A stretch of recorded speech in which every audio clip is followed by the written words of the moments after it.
Here at the Farm Bureau Convention, I am visiting with Bob Haselwood. And Bob, I understand you're the new vice chairman for the United Soybean Board. Tell us what kind of message you've got for these Farm Bureau members here that might be coming by your booth. Today we are trying to talk with farmers about weed resistance. The United Soybean Board helped fund a joint project to work with 16 state universities, and we're trying to talk about a way to communicate to the farmer about weed resistance, what they can do about it, and trying to convince them and try to tell them, try to switch up the modes of actions in their chemicals, use the right rate at the right time. Different ways to do it, and some people have talked to us and said, we don't have a weed resistance problem. Well, you might not have it now, but we want to work with the farmers so that they can prevent weed resistance. So you're kind of calling it weed out resistance, right? Weed resistance to chemicals. The weeds are develop resistance to the chemicals that we have right now. When I say use different modes of action, some people have used the same chemicals for years, and that's right. The weed. When you do that, they are more likely to develop resistance to that chemical. So, sometimes in some situations, the farmer could just rotate the chemistry he's using. He can. He'll pick up something that weed in his field might not be resistant to a different chemistry. So in what ways are you trying to do this sort of education with these soybean growers to help it really make a difference? Of course, right today we've got charts on the chemistries, different chemicals, and how they relate to one another. How you think you might be using one chemical and go to another chemical and or chemistry, and then you find out you're still using the same chemistry even though it's a different brand on that herbicide. We also want to talk to them, like I said earlier, the rate at the right time, because sometimes weed might show a resistance to a certain chemical, but if you happen to catch him at a younger stage in life, at the plant's life, the chemical still might work. So there's different paths in that, and so we just trying to take a proactive stance to the chemical weed resistance. I believe part of that you've got a place where growers, I guess, can get some good information on this at takeactiononweeds.com, I believe. Yes, that's a website we've developed to help farmers to get access. And of course, as the farmer's more mobile and got the mobile devices, you can look it right up on his iPad or his iPhone and find it. So, well, and I think someday they might have a device they can wear on their face that could do it too. that could be. And that'd be kind of neat, though. You could just go to the field and photograph the weed and send it off to somebody else and say, "What is this?"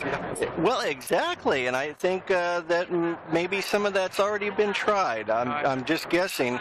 But as we look forward here in 2014, what's your outlook for the soybean industry this year? I think we've got another good year.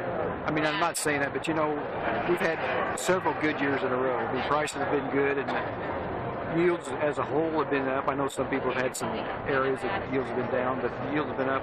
Collections for the United Soybean Board have been, higher levels, and I think we've got another year.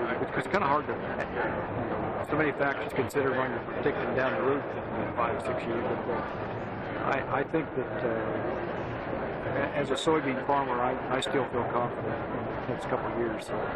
Well, I know we can't really talk about some of that legislative stuff, but certainly that's all got an impact too. But looking at what the United Soybean Board's doing, obviously we talked about the idea of trying to help with this weed resistance problem. But what are some of the other things that maybe you feel pretty proud of that the organization's doing right now? Well, we always kind of.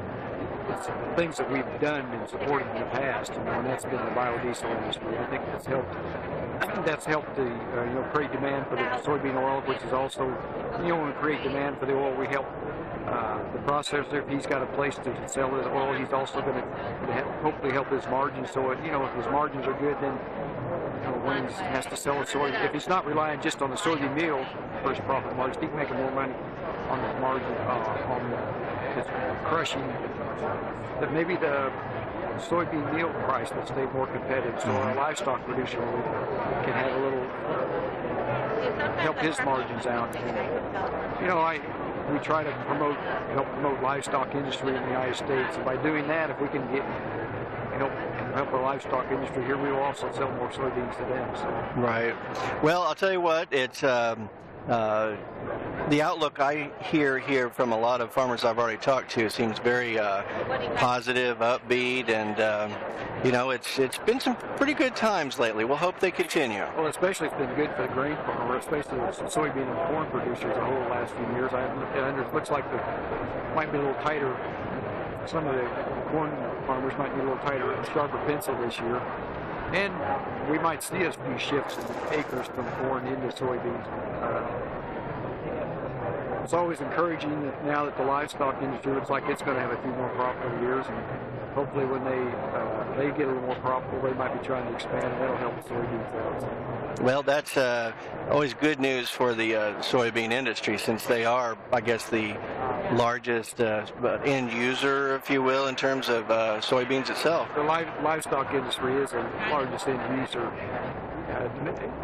here domestically, and even in our other corn countries. I mean, we sell a lot of soybeans to China. We know China's our #1 export customer, but that is still used in the livestock industry. And one thing that's interesting is the fact that China is still buying more soybeans, and they've got a big demand for high-quality meat protein in their country, and if you're going to have meat to sell to your population, you have to raise meat. Right. So. All right. Well, thank you very much, Bob Haselwood. He is Vice Chairman for the United Soybean Board. We've been visiting here at the American Farm Bureau Federation trade show. I'm Chuck Zimmerman reporting.